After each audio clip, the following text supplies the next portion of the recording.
আমি এই মুহূর্তে আছি নোয়াখালী চৌমুহনী ফলের আড়ত নামক একটি স্থানে, এবং এটি হচ্ছে নোয়াখালী ৩ আসন।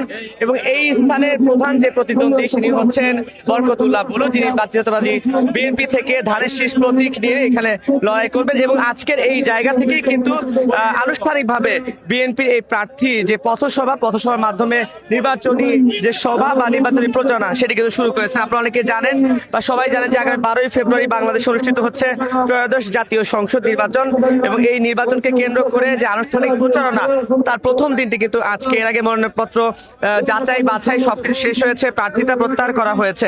একটু যদি বলি যে এই আসনে কারা কারা লড়াই করছেন সেই তথ্য যদি একটু দিতে চাই, তাহলে বলবো যে জাতীয়তাবাদী দল বিএনপি থেকে মোহাম্মদ বরকতুল্লাহ বুলু, বাংলাদেশ জামায়াত ইসলাম থেকে মোহাম্মদ বোরহান উদ্দিন, রাজিবুদ্দৌলা রয়েছেন স্বতন্ত্র প্রার্থী, শরীফ আহমেদ স্বতন্ত্র প্রার্থী, খেলাফত মজলিস থেকে মোর্শেদ আলম, মোহাম্মদ নুর উদ্দিন, ইসলামী আন্দোলন বাংলাদেশ থেকে তারা লড়াই করছেন। এখানে প্রধান অতিথি হিসেবে বরকতুল্লাহ বুলুর উপস্থিত থাকার কথা থাকলেও তিনি আসলে দলীয় কাজে এখনো ঢাকা অবস্থান করছেন, যার কারণে তিনি আজকে তার প্রথম পথসভায় অংশগ্রহণ করতে পারেনি। সেক্ষেত্রে তার স্ত্রী শামীমা আহমেদ লাকি তিনি কিন্তু এখানে এসেছেন, এবং তিনি কিন্তু বরকতুল্লাহ বুলুর হয়ে এখানকার যে শামীমা আক্তার লাকি তিনি কিন্তু বরকতুল্লাহ বুলুর পক্ষে নির্বাচনী সভা শুরু করেছেন। আমাদের এই বেগমগঞ্জবাসী আমাদেরকে কখনো বিমুখ করবে না।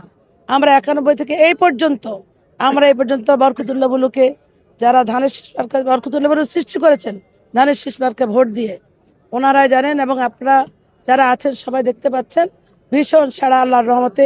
আমরা বরকতুল্লাহ বুলুকে, আমার ভাইরা দেখেন, আমার সন্তানরা দেখেন, এবং সারা বেগমগঞ্জবাসী বরকতুল্লাহ বুলুকে ধানের শীষে ইনশাল্লাহ ভোট দিয়ে এই বেগমগঞ্জবাসীকে সেবা করার সুযোগ করে দিবে। দলে দলে আমরা দেখতে পাচ্ছিলাম যে দুপুর থেকেই যে পথসভা, সেই পথসভায় অংশগ্রহণ করার জন্য অনেকেই দলে দলে আসছিলেন, অংশ নিচ্ছেন। তারা স্লোগানে বিএনপির জন্য বা ধানের শীষ প্রতীকে ভোট দেওয়ার জন্য যারা ভোটার আছে তাদের প্রতি আহ্বান জানাচ্ছেন, কেন ধানের শীষ প্রতীককে তারা ভোট দিবেন সেই বিষয়টি তুলে ধরছিলেন। একই সঙ্গে দীর্ঘদিনের যে ভোটের খরা, একতরফা যে নির্বাচনের যে ব্যাপারগুলো ছিল সেই বিষয়গুলো তারা তুলে ধরেছেন। প্রত্যেক প্রার্থী সম্পর্কে তারা সতর্ক করে দিয়েছেন কাকে ভোট দেবে কাকে ভোট দেবে না, সেই বিষয়গুলো তারা তুলে ধরছেন। বরকতুল্লাহ বুলুর বিষয়ে যদি একটু বলতে চাই, তিনি কিন্তু এখানকার বেশ পুরনো একজন সংসদ সদস্য, একবার নয় দুইবার নয় বারবার তিনি এখানকার বিভিন্ন আসন থেকে নির্বাচন করেছেন এবং নির্বাচনে জয়লাভ করেছেন। তিনি নোয়াখালী 2 এবং নোয়াখালী 3 এই দুইটি আসন থেকে বারবার যদি বলতে চাই প্রায় 4বার সংসদ সদস্য হিসেবে নির্বাচিত হয়েছেন। এবং আজকের পর আমরা যতটুকু জেনেছি যে আজ নয় কাল থেকে তিনি আনুষ্ঠানিকভাবে তার নির্বাচনী প্রচারণায় তিনি নিজে ব্যক্তিগতভাবে আসবেন এবং এখানকার প্রচারণা যোগদান দিবেন। সে পর্যন্ত তার স্ত্রী এবং তার যে সন্তান আছেন তারা কিন্তু নির্বাচনে যে প্রচারণা আছে সেই প্রচারণা কাজ শুরু করেছেন। এবং সবকিছু মিলিয়ে কিন্তু নোয়াখালী 3 আসনে প্রথম দিনে ভোটের যে আমেজ সেটা কিন্তু একদমই জমে উঠেছে বলতে গেলে। আমার কাছে নোয়াখালী 3 আসন থেকে এই ছিল সর্বশেষ।